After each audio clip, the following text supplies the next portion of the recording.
to talk a little bit about Barack Obama because, no, I want to talk a lot about President Barack Obama.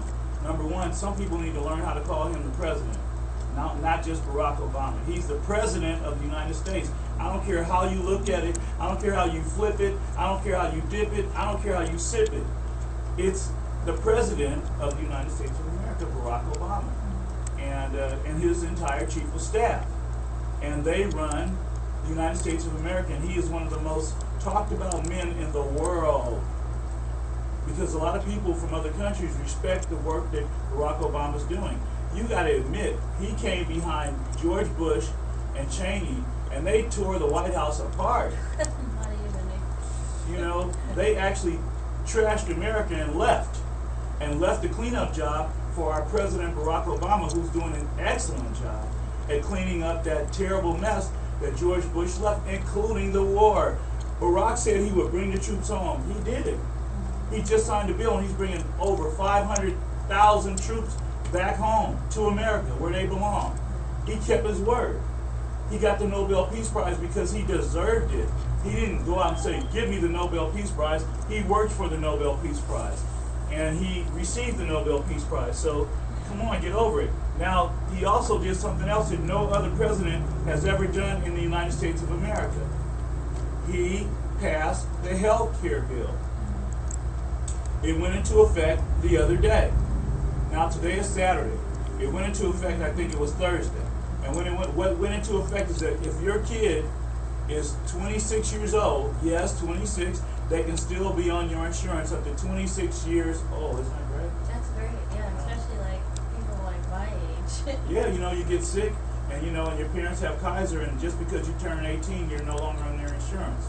Well, now Barack has a setup where if you're on there until you're 26 years old, and that just went into effect. Now, let me tell you the downside to that is that some of the insurance companies have, from what I heard from people who work in insurance that I called during the week, are saying that some of the companies are from 0 to 19, they're not going to put effective certain dates in 2011 or 2012. They will stop putting kids on certain people's insurance. Yeah, that's crazy. You know, because this is their way of battling back, saying that, you know, we're not going to let you get a free ride. Yeah. So it's not a free ride. People pay insurance every month. It's not a free ride. So insurance companies, get over it. He passed the bill, adapt to it, and handle your business. How many pictures do we have of Barack Obama? We got different pictures of him and his family. Can we just keep flashing pictures of him and his family and him doing a press conference or something? Now let me tell you something else Barack did. He has been taking the heat from the Republicans. He's out here trying to pass bills to help people get jobs. And then the Republicans, they go back and try to veto the bill. Yeah. You don't understand, he gets the last word. If he signs it, it's a done deal. He's the president. He overrides all that stuff. So instead of trying to battle the man, why don't we just accept the fact that he's an African-American male running the White House and the United States of America? The Secret Service, the CIA, the DEA, the ATF, the FBI, and every entity of policing around the United States of America, and every county agency, state agency, and government agency is ran from the top, and that's the President of the United States of America, Barack Obama, right? Yeah. He's the chief of staff. He's the man. And he's the one that can press a button and make jets leave in a second. He can make a satellite go up in the sky, and he can do anything he wants to as long as he's the President of the United States of America, except for a few people that can actually call him and make a few changes. Let's talk about these people, because you're talking about New World Order. Do you know what New World Order means? That means that somebody that's so rich can take over the whole United States of America, they can buy it. You know, and that's not impossible with the Vanderbilts and the Rockefellers, the Goodyears, the Gettys, the DuPonts, and you know these other big families. Did I leave out any family? The Rothschilds, yeah, they're very super billion, gazillion, trillionaires. So these kind of people can buy the whole world. So all I'm saying is that let's support our president, because if we don't support him, it's like not supporting America. We really look bad to everybody else around the world when we're up here bickering because our president is African American. That's crazy. Yeah. Everybody in the world's looking at that, and they're just wondering, what are you guys doing over there in the United States? Why don't you love your president? Well, we love our president, right? Yeah. We do. Do you love him? That's the question. Do you love your president, Barack Obama? And guess what? You helped to vote him in office. And he did, you know what, a lot of young people voted for Barack Obama. It wasn't just the elderly, older crowd. This time in the voting system, the elderly and the older people did not have a real large number of votes. It was the younger people from 18 to 35 years old that went out there and voted at the polls and made the difference. Yeah. And Barack was very smart.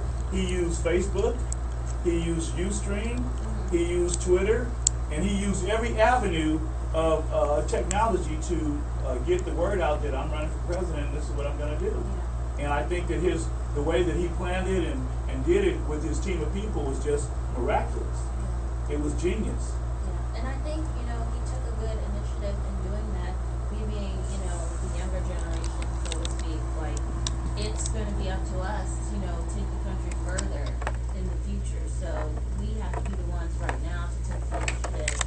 And like in the beginning when his whole thing was change, we can be the ones to make the change because since, you know, from the beginning, everything has been done the same. And now with an African-American president, that's different. And we can continue to be different to change, you know, America in the way that it is. I want you to know that was just profound information you just shared. That was really great. You heard it from our future generation. Our assistant Jazz, who's on the show, is doing a wonderful job. Thank you, Jazz, again. And she is in college. What college do you go to? Well, I'm currently at LA City College. But you plan on going to UCLA. You're going to transfer to UCLA. Transfer. And your major? Public relations. Public relations. So this is, wow, I'm really happy to have her on the show. We're going to have a special guest on the phone when we get through with the quick news. Who else do we have in our pictures? Because I want to get through our quick news real quick here. Josh, who else do we have in our pictures over there for today? I'm gonna, Vice President Arnold. let's get, do we have Pastor Eddie Long? Bishop Eddie Long? Well, we're going to talk about Bishop Eddie Long, because if you don't know who Bishop Eddie Long is, he has a church called New Birth. And you heard of Bishop Eddie Long? No. Did you hear about what happened to Bishop Eddie Long? No, I might have. Okay, Bishop Eddie Long runs a church called New Birth. He has a following of about 25,000 people. 25,000 people. He's an African-American bishop in the church. He has been accused of allegedly molesting 2 boys. Okay.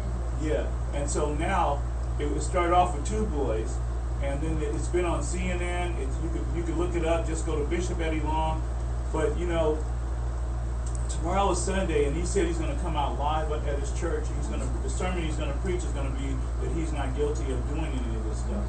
Now, I'm just saying, if it was me, I wouldn't preach that sermon. Yeah. I wouldn't try to defend myself in that at my church. Yeah. However, I would give him. Oh, I'm sorry. Go ahead. Oh no, I was just saying I just don't think that's the right place, and I think that's what you. I think that what I would do is I would say something to my congregation. Yeah. But I don't think I would. You know, what about you, Josh? Would you tell your whole congregation that you didn't do it, or would you preach it as your sermon? No, I wouldn't. Okay. Now this is just my opinion. He has the right to do what he wants to do because that's his civil right. Yeah. That's his right. It's his business. It's his church, and he's the pastor. I just think that there's a venue for things like that, like maybe the courtroom or private settings, stuff like that. So. I guess what I'm saying is that Bishop Eddie Long was accused of molesting 2 boys. The 2 boys have an attorney now. The attorney has come out and said that he used his ministering powers to influence these young men to indulge in some incorrect behavior. And now 2 more boys have come forward. So now it's 4 boys. And I'm just saying we're praying for Bishop Eddie Long, and we're praying for his church. And it just goes to show you that whatever is done in the dark will come out to the light. However, I'm not saying that he did it, because I can't say he did or didn't, because he has to be, go before a jury of 12. And it'll be up to the jurors to decide whether he's guilty or not.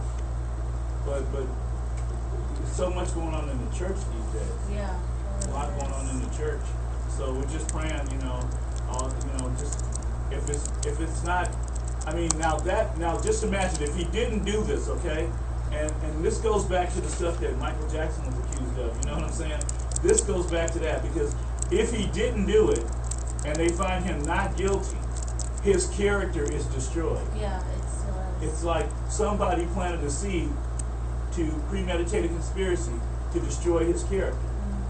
And if they succeed with this case and these boys win, then his character and his reputation as a pastor, you could lose a great following like that. Yeah, I was about to say, even like the people in his congregation, to see something like that happen to their leader, that's kind of gonna, dismantle their beliefs, as far as that goes. Yeah. So we're praying for Bishop Eddie Long, and and we really. Can you pull up Arnold Schwarzenegger? And also in relation to that, that kind of reminds me of the instance that happened, I believe it was this week, with the lady that threw acid on her face. Yeah, oh yeah, we got to talk about that. That lady told the whole world that an African-American woman attacked her and threw acid in her face.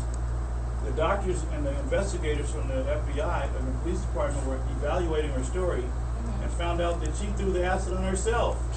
Yeah, She threw the acid on herself. Isn't she? That was crazy. It was ridiculous. I don't even want to see any acid unless it's in a battery. Yeah. You know what I mean? But to throw acid on yourself, self-inflict that. Okay, I'm not even going to use the word sicko.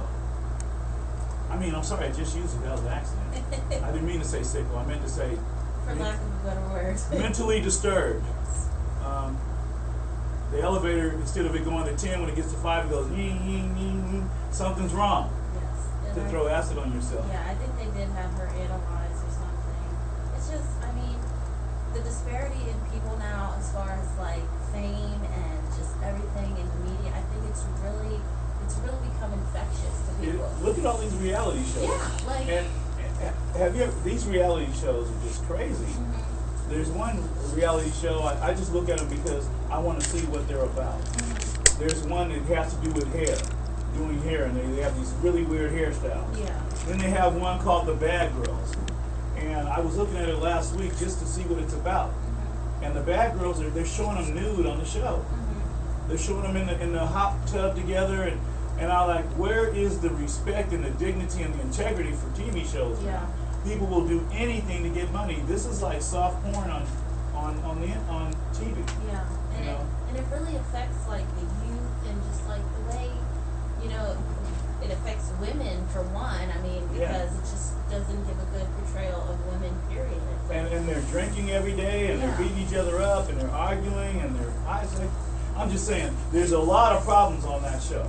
And then you got the cooking show where the chef, he curses at you. Yeah. He calls you all kinds of names, and if you can't cook right, you're a this and a that and a that and a this. How can you cook under that kind of pressure? I guess that's why they call it Hell's Kitchen. Yeah. Because it is hell in his kitchen. I don't want to be in a kitchen like that, do you? No. No, I never get. But anyway, so much for the crazy. I'm just saying, people do sensationalization, sensational stuff that doesn't need to be. Sensation is sensation, whether it's women being exploited in these shows, or kids, or adults, or even just people, right? Just all for money. Yeah. Okay. Anyway, so much for that. Arnold Schwarzenegger is our governor right now, and everybody thinks that this guy is doing the greatest job in the world. I don't think so. I don't think so. You have California, as he says, is actually underwater right now, you guys. We're financially underwater because we can't get our budget. How long did it take to get the budget together? And I'm saying, what budget? Because guess what? The rich don't stop being rich, do they? No. They don't stop going out on the yachts. We're the taxpayers. We're the constituents and the stakeholders. Why do we have to be the ones that can only be a paycheck away of being kicked out of our businesses or our homes? Why can't it be Governor Schwarzenegger? Yeah, because guess what? He ain't missing a beat when it comes to getting paid. He's getting paid. He's a great actor. He played the Terminator, and he's terminating California. And he just recently was in a movie not too long ago. It's like, where's your focus? You know what? Leopards don't lose their spots, do they? No. And zebras don't lose their stripes, do they? So it's business as usual. I'm so tired of business as usual when it comes to politics. I thank God that Barack's in the office right now, and I just want to see more change. You know, I really do. I want to see more change for our young people. I want to see some. Now you.